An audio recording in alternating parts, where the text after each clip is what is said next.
Good morning students, how are you? Today's topic is limitations of debentures. आज का हमारा topic क्या है? डिबेंचर्स की लिमिटेशन होते हैं बेटा डिसएडवांटेजेस। इससे पहले हमने डिबेंचर के एडवांटेजेस किए थे, अब हम डिबेंचर्स की लिमिटेशंस करेंगे और लिमिटेशंस भी एडवांटेजेस की तरह ही करेंगे, इन्वेस्टर्स पे और कंपनी पे करेंगे। सबसे पहले लिमिटेशन हम स्टार्ट कर रहे हैं फॉर इन्वेस्टर पे इसका ड्रॉबैक क्या है? सबसे पहला पॉइंट है less income investor point of view से on account of very less rate of interest paid on debentures income of the debenture holders remain very low. Debenture holders को company बहुत कम रेट से इंटरेस्ट देती है। Debenture holders को company बहुत लो rate का इंटरेस्ट देती है। इसका मतलब जब लो रेट का इंटरेस्ट डिबेंचर होल्डर्स को मिलता है तो डिबेंचर में इन्वेस्ट करने के बाद डिबेंचर होल्डर्स की इनकम काफ़ी कम होती है। किन के कंपैरिजन? प्रेफरेंस शेयर होल्डर के कंपैरिजन और इक्विटी शेयर होल्डर के कंपैरिजन।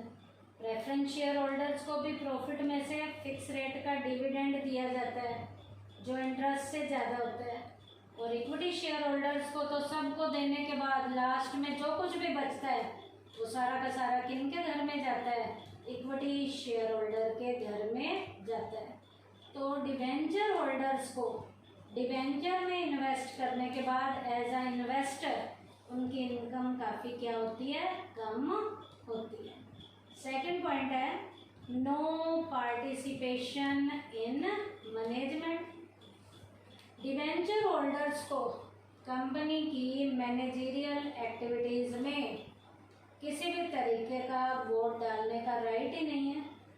जब उन्हें वोट डालने का राइट नहीं है तो कंपनी के मैनेजरियल कोई भी अफेक्ट होंगे उनमें वो पार्टिसिपेट भी नहीं करेंगे। Being the creditors of the company, क्योंकि डिबेंचर होल्डर कंपनी के लिए as a creditor role play करते हैं। Debenture holders do not have the right to vote in the meetings of the company. Debenture holder जब creditor हैं, ये मालिक नहीं है, ये क्रेडिटर में रोल प्ले करते हैं, इसलिए डिबेंचर होल्डर्स को कंपनी की मीटिंग में वोट डालने का राइट नहीं है। ये राइट किन्हें मिला हुआ होता है? इक्विटी शेयर होल्डर्स को मिला हुआ होता है और कुछ सिचुएशन में हमारे प्रेफरेंस शेयर होल्डर्स को भी मिला हुआ होता है, क्योंकि प्रेफरेंस शेयर होल्डर और इक्विटी शेयर होल्डर्स ये कंपनी में एज आ ओनर्स रोल प्ले करते हैं, लेकिन जो डिबेंचर होल्डर हैं ये ओनर्स में रोल प्ले नहीं करते, ये जो हैं एज आ क्रेडिटर में रोल प्ले करते हैं। और जो क्रेडिटर होंगे वो कंपनी की मीटिंग में उन्हें वोट डालने का किसी भी तरीके का कोई भी राइट नहीं है। जब कंपनी की मीटिंग में इन्हें वोट डालने का राइट नहीं है तो कंपनी के मैनेजरियल जो अफेयर्स होंगे उनमें ये किसी भी तरीके से पार्टिसिपेट नहीं करते। तो डिबेंचर्स की लिमिटेशंस में लिमिटेशन फॉर इन्वेस्टर में 2 पॉइंट्स है। फर्स्ट है लेस इनकम, सेकंड है नो पार्टिसिपेशन इन मैनेजमेंट। अब बेटा लिमिटेशन डिबेंचर्स की कंपनी के लिए क्या है? कंपनी पॉइंट ऑफ व्यू से इनके ड्रॉबैक क्या है? फर्स्ट पॉइंट है फिक्स्ड बर्डन। फर्स्ट पॉइंट क्या है? Fixed burden. The company has got to pay interest at fixed rate whether it earns any profit or not. Debentures holder को company को fix rate का interest देना ही देना पड़ता है, चाहे कंपनी प्रॉफिट में जा रही हो चाहे कंपनी लॉस में जा रही हो।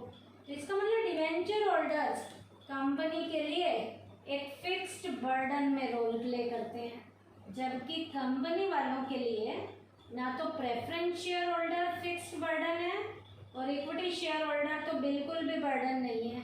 प्रेफरेंस शेयर होल्डर कैसे बर्डन नहीं है? प्रेफरेंस शेयर होल्डर को भी कंपनी डिविडेंड तभी देती है जब कंपनी को प्रॉफिट हो रहा होता है, और इक्विटी शेयर होल्डर्स को तो बेचारे को प्रॉफिट में से डिविडेंड सब खर्चे निकालने के बाद, सबको डिविडेंड देने के बाद बचता है तो इक्विटी शेयर होल्डर को दिया जाता है। लेकिन यहाँ पर कंपनी पॉइंट ऑफ व्यू से डिवेंचर होल्डर कंपनी के लिए फिक्स्ड बर्डन में रोल प्ले करते हैं। क्यों फिक्स्ड बर्डन में रोल प्ले करते हैं? क्योंकि कंपनी को डिवेंचर होल्डर्स को फिक्स रेट का इंटरेस्ट दोनों कंडीशन में देना पड़ता है, चाहे कंपनी प्रॉफिट में जा रही हो चाहे कंपनी लॉस में जा रही हो। अब बेटा यहाँ प्रॉफिट में डिवेंचर होल्डर्स को हिस्सा देने में किसी भी तरीके की कंपनी को दिक्कत नहीं आती, लेकिन लॉस वाली कंडीशन में यहाँ कंपनी को डिवेंचर होल्डर्स को अपनी जेब में से देना पड़ता है। तो इस कारण डिवेंचर्स के कारण लॉस की कंडीशन में कंपनी को काफ़ी नुकसान होता है, क्योंकि डिवेंचर होल्डर्स कंपनी के लिए फिक्स्ड बर्डन में रोल प्ले करते हैं। क्योंकि कंपनी को डिवेंचर होल्डर्स को फिक्स रेट का इंटरेस्ट देना पड़ता है, चाहे कंपनी प्रॉफिट में जा रही हो चाहे कंपनी लॉस में जा रही हो। सेकंड है लीगल एक्शन पॉसिबल। कानूनी कार्यवाही भी यहाँ पर डिवेंचर होल्डर्स कंपनी वालों के कर देते हैं। कब? In case the company is unable to pay interest or repay the principal, the debenture holders can take legal action against it। जब कंपनी वाले डिवेंचर होल्डर्स को उनका इंटरेस्ट नहीं देते, या एक डिवेंचर होल्डर जिनको कंपनी को डिवेंचर होल्डर को एक फिक्स टाइम पीरियड के बाद उन्हें उनका प्रिंसिपल अमाउंट वापस करना पड़ता है। जब कंपनी वाले उन डिवेंचर होल्डर्स को उनका प्रिंसिपल अमाउंट या उनका इंटरेस्ट का अमाउंट कभी नहीं दे पाते, तो debenture holders can take legal action against it. तब डिवेंचर होल्डर्स ऐसी कंडीशन में कंपनी के अगेंस्ट लीगल लेवल का एक्शन ले सकते हैं।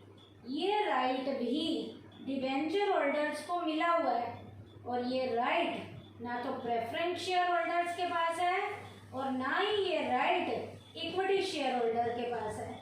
ये राइट किसके पास है? डिवेंचर होल्डर के पास है। क्या?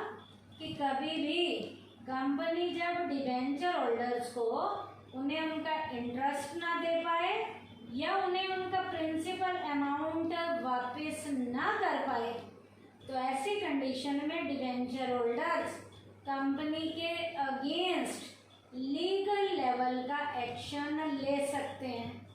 कंपनी के अगेंस्ट कोर्ट में केस फाइल कर सकते हैं। ये राइट डिवेंचर होल्डर्स को मिला हुआ है, ये राइट शेयर होल्डर को नहीं मिला हुआ। तो कंपनी पॉइंट ऑफ व्यू से ये भी नेगेटिव लिमिटेशन का पॉइंट है। क्या? Legal action possible. नेक्स्ट है third point, limitation for company में loss of goodwill due to claims on assets.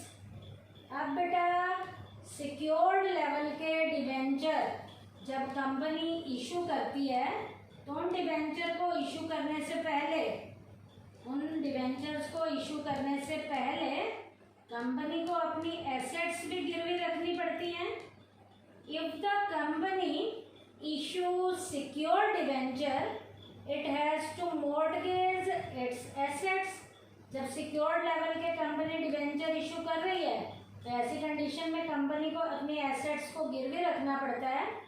This adversely affect the credit वर्थनेस of the company.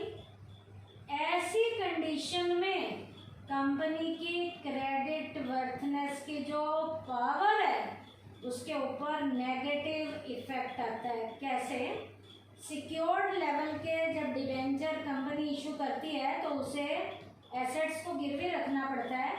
ऐसी condition में जब कंपनी डिबेंचर होल्डर्स को interest या उनका प्रिंसिपल अमाउंट रीपे नहीं करती है तो डिबेंचर होल्डर उस एसेट्स को मार्केट में बेचकर डिस्पोज ऑफ करके अपने पैसे की रिकवरी कर लेते हैं। तो ये कंडीशन जो है, ऐसी कंडीशन जब कंपनी को फेस करनी पड़ती है तो इस कंडीशन का कंपनी की क्रेडिट वर्थनेस जो पावर है उसके ऊपर उसका नेगेटिव इफेक्ट, ऑपोजिट वाला एडवर्स लेवल का इफेक्ट आता है। उस कंपनी को लोग मार्केट में उसकी गुडविल गिरने के कारण उसे उधार देना क्या कर देते हैं, बंद कर देते हैं। तो ये पॉइंट था loss of goodwill due to claims on assets. Claim on assets, ये वाला राइट जो है डिवेंचर्स के ऊपर डिवेंचर होल्डर को मिला हुआ है, वो भी कौन से डिवेंचर में, सिक्योर्ड डिवेंचर में। लेकिन ये वाला जो राइट है ना तो प्रेफरेंस शेयर होल्डर के पास है ना ही इक्विटी शेयर होल्डर के पास है। तो ऐसी कंडीशन में जब डिवेंचर्स को, और वो भी सिक्योर्ड लेवल के डिवेंचर को कंपनी इशू करती है तो एसेट्स गिरवी रखने के कारण कंपनी की क्रेडिट वर्थनेस जो पावर है उसके ऊपर कैसा इम्पैक्ट आता है, नेगेटिव इम्पैक्ट आता है। तो ये लिमिटेशंस के पॉइंट किसके थे, फॉर कंपनी के लिए थे। क्या क्या पॉइंट थे? पहला fixed burden, second legal action possible, third loss of goodwill due to the claims on assets.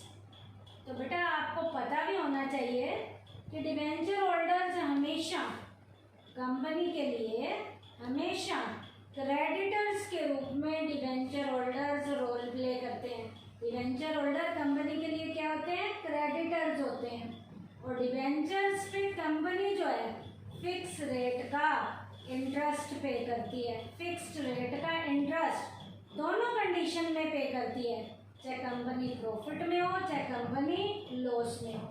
और डिवेंचर होल्डर को बेटा कंपनी की मैनेजरियल एक्टिविटीज में पार्टिसिपेट करने का भी राइट नहीं है, क्योंकि डिवेंचर होल्डर्स कंपनी के लिए क्या होते हैं, एज अ क्रेडिटर होते हैं। और बेटा डिवेंचर्स पे बेटा कंपनी जो है टैक्स का एडवांटेज लेती है, प्रेफरेंस शेयर होल्डर पे और इक्विटी शेयर होल्डर पे नहीं लेती, लेकिन डिवेंचर होल्डर पे कंपनी टैक्स का बेनिफिट लेती है। डिवेंचर होल्डर कंपनी की मैनेजरियल एक्टिविटीज में हिस्सा नहीं लेते हैं। और बेटा डिवेंचर होल्डर्स को जो पेमेंट की जाती है आप सबको पता होना चाहिए, प्रेफरेंस शेयर होल्डर और इक्विटी शेयर होल्डर से पहले की जाती है। तो लिमिटेशंस में, लिमिटेशंस के जो पॉइंट थे वो इन्वेस्टर पे क्या क्या है, लेस इनकम है, नो पार्टिसिपेशन इन मैनेजमेंट है, लिमिटेशन फॉर कंपनी में क्या है, fixed burden, legal action possible और loss of goodwill due to the claims on assets. तो आज के टॉपिक में बेटा हमने क्या किया, डिवेंचर्स की लिमिटेशंस की हैं इन्वेस्टर पे और कंपनी पे। थैंक यू बेटा।